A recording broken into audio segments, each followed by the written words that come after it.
After the passing of Justice Ruth Bader Ginsburg, President Trump and the Republican-led Senate were immediately faced with a political battle to fill the vacant seat on the Supreme Court.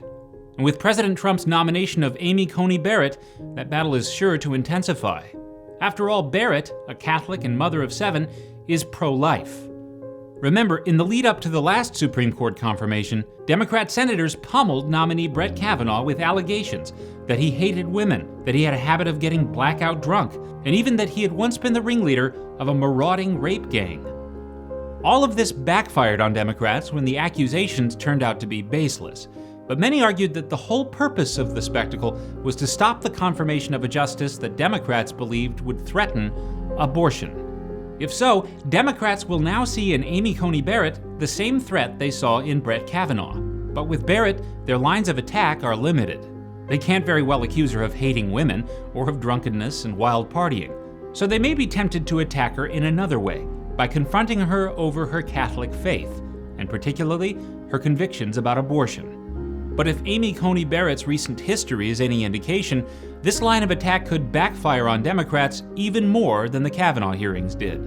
In 2017, when Democrats questioned Barrett for her confirmation to the 7th Circuit Court, Senator Dianne Feinstein went so far as to warn that the dogma of the Catholic faith lives loudly in Barrett, and that this was controversial and of concern. Catholic leaders from around the country were outraged, noting Article 6 of the United States Constitution, which states that, quote, "No religious test shall ever be required as a qualification to any office or public trust under the United States." Since the election of Donald Trump in 2016, abortion advocates have become more and more determined to protect the abortion industry against a potential pro-life majority on the Supreme Court. So determined that the backlash Democrats suffered after the Kavanaugh accusations were debunked was a risk they were willing to take.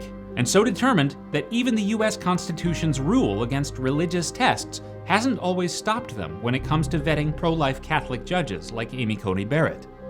But in this latest battle over Barrett's confirmation to the Supreme Court, Democrat senators can be sure of one thing. America's Catholic voters will be watching more closely than ever before.